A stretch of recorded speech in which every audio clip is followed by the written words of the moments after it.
Operation के दौरान मरीज ने घबराते हुए डॉक्टर से कहा, डॉक्टर साहब मुझे बताएं, मुझे ऑपरेशन के बाद कितनी देर तक अस्पताल में रुकना पड़ेगा।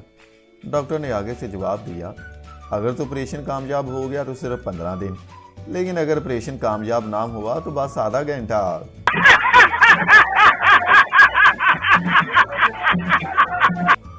शादी के तीसरे दिन ही बीवी ने गुस्से से खावन से कहा, तुम तो कहते थे कि मेरा करोड़ों का कारोबार है।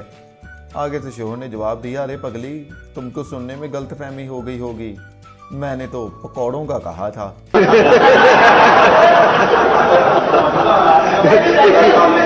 जज ने मुलजम से कहा, मुझे ये बताओ कि पुलिस वाला तो अपनी ड्यूटी दे रहा था, तो तुमने वहां पर पुलिस वाले को आग क्यों लगा दी? ये सुनकर आगे से मुजरम बोला, जज साहब पुलिस वाले ने खुद ही बोला था कि अगर तुम्हारे पास लाइसेंस नहीं है तो मेरी जेब गर्म कर दो।